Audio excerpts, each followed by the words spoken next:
Ngayong araw nga pala guys, may napuntahan kaming paliguan na napakaganda dito sa may Sambales. Napakasolid nga pala ng ilog dito dahil napakalinaw at para ka nang nasa paraiso. Bukod nga pala sa napakaganda na, napakamura pa ng entrance fee. Kaya naman guys, sinulit na namin ni Aling Regina. Bukod nga pala sa malinaw ay napakalamig din ng tubig dito. So paano guys? Tara! Ngayong araw nga pala guys, maaga kaming bumiyahe papuntang Sambales. May paliliguan daw kasi kami guys na napakaganda ng lugar. Ilang saglit pa nga ay nakarating na kami dito sa may Olongapo. May mga nadaanan nga pala kaming dagat na merong yate at barko. Kaya naman pala guys ay nakarating na kami dito sa may Subic. Napakasarap talagang bumiyahe sa probinsya. Lalo na guys kapag ganito ang inyong makikita. Mga berdeng tanawin at napakasariwang hangin. Dito nga pala kami maliligo sa tinatawag na paper tree. Bukod nga pala sa amin ni Aling Regina, meron din kami mga kasama. Mga kaibigan nga pala sila ng aking kapatid na galing ibang bansa. Kaya naman guys, samahan nyo kami ni Aling Regina. Starstruck nga pala kami guys sa ganda ng lugar. Napakalinaw kasi ng tubig dito na mukhang masarap paliguan. Sa linaw nga pala ng tubig dito may nakita kami mga isda. Wari ko nga yung mga tilapia ito na mukhang masarap iihaw. Napakamura lang din pala dito ng entrance fee. Sa halagang 50 pesos mo ay makakaligo ka na. Bago nga maligo ay kailangan muna namin mag-breakfast. Medyo napagod lang kami ni Aling Regina at ang aking kapatid sa layo ng biyahe. Ngayon nga lang din pala ako nakarating dito sa may Sambales. Nalaman ko nga na napakarami daw pala ditong paliguan. Ito nga daw palang ilog ay ginagamit bilang patubigan sa bukid. Sa ganda nga pala ng ilog dito pwede ka nang maglagay ng koi fish.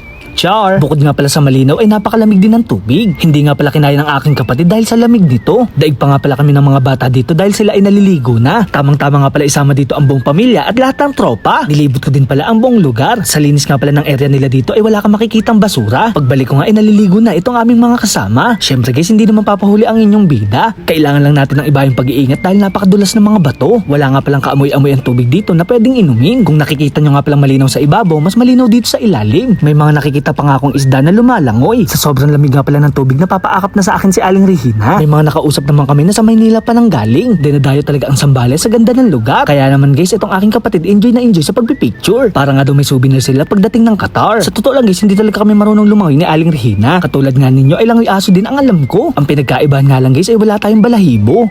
Char! Nakalimutan ko nga palang sabihin na meron palang bayad ang cottage dito. Wala namang overnight dito dahil wala naman silang kuryente. May napansin naman ako sa malayong bahagi. Ito nga palang natatanaw natin ay kabilang resort. Matatanaw nga dito ang malakas na alo ng tubig. Tatawid sana ako sa kabila kaso lang bawal at hindi pwede. Pagkatapos nga pala maligo ay kakain naman kami. May mga inihaw nga pala dito na isda, hotdog at barbecue. Meron pang pulang itlog at mainit na kanin. Gutom na talaga ako sa mga oras na to. Kaya naman guys, food trip na naman si Kuya Boy Macho Nurin. Maraming salamat din po pala sa naghain ng pagkain. Kaya naman guys, sa magbabarkada dyan, huwag puro kwento. Ituloy nyo rin ang swimming para magkatotoo. Sa sobrang gutom nga pala namin, halos wala nang natira. Masarap kasi lahat ng pagkain at walang tapon. Dahil wala nga pala ditong overnight, kami nga pala ay uuwi na. Makikilagay naman sa comment section kung sino yung mga taga-Sambales na nakaligo na dito. So paano guys, hanggang dito na lang. Maraming salamat sa panonood. Paalam! Yeah!